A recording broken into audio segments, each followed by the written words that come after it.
kita punya modul mengenai pelaksanaan teknis di KPPS, dan kita mengharapkan itu pertama ada pemungutan suara.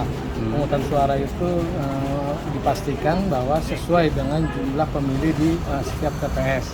Itu yang kita pastikan. Lalu yang kedua mengenai perhitungan suara. Perhitungan suara itu kita pastikan bahwa jumlah yang nanti mereka isi di Ciplano itu bisa terisi sesuai dengan keadaan di lapangan. Jadi tidak ada manipulatif atau jadi kesalahan perhitungan di setiap TPS.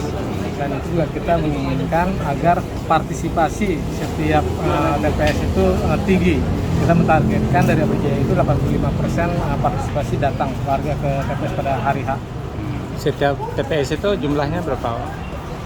Rata-rata sih sekitar 520, cuma aturan kan maksimal 600, jadi pasti itu di bawah 600. Minimal 570, maksimal 600. Minimal 570, maksimal 600 orang. Nah, dari segi pelaksanaan sudah berapa persen nih dari Ketua PPK dan PPS mensosialisasikan? Ini masih pertama kali pertemuan ya. Biasanya nanti setelah ini kita akan ada roadshow atau pengantaan dari TPS masing-masing yang belum paham. Mungkin ini sekitar 50%. Nanti sisanya tinggal pengalaman di perjalanan kita dari sekarang sampai hari H. Mereka akan minta bintek ke TPS masing-masing. Untuk bintek ini sendiri ya lebih ke apa Pak yang dikasih pengarahan untuk BPS? Pelaksanaan di hari H nanti di TPS itu ya, semuanya mulai dari jam 7 pagi sampai selesai, sampai kotak suara itu dikirim ke PPS, ke kelurahan. Jadi dari mereka menerima sampai mengembalikan, ini yang kita jelaskan. Apakah ada sanksi Pak kalau seandainya nanti dari salah satu anggota TPS itu ada yang mengajak atau membawa orang mengarahkan ke satu calon gitu? Oh ada, kita langsung PAW kalau ada saksi dan bukti ya. Ya, langsung di PAW. Termasuk mereka yang bertugas di PPK maupun PPS. Oh iya. Istilahnya double job lah terkait dengan dia sebagai orang partai juga sebagai KPPK atau PPS. Kalau kita kalau partai itu kan kita punya ini ya, punya apa namanya Pak? Sipol. Kita ada sipol. Jadi sudah setiap kita ada perekrutan kita ada sipol, kita saring. Jadi kita saring ya. Yang masuk sipol sudah pasti kita akan lolos. Nah, untuk lanjutannya nih atau misalnya harapan daripada pelaksanaan bintek ini seperti apa?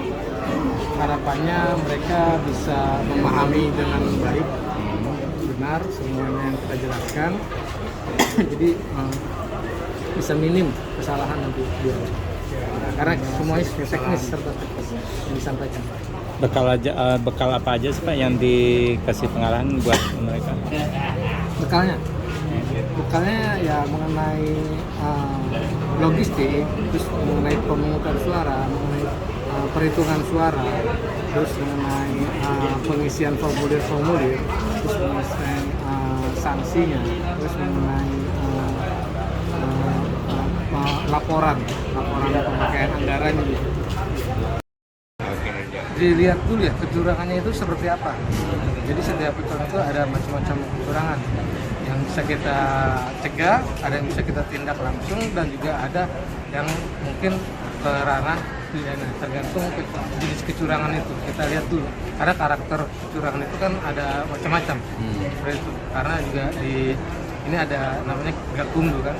Gakumdu itu bersama antara Bawaslu, Kepolisian, dan Kejaksaan. Kalau pidana udah bisa lari ke sana. Tapi kalau yang masih agak ringan, kita bisa tindak langsung seperti langsung ke PAW. Nanti untuk kerjasama dengan saksi-saksi dari para calon itu biasanya kan mereka ada saksi ya Pak di sana. Itu seperti apa Pak?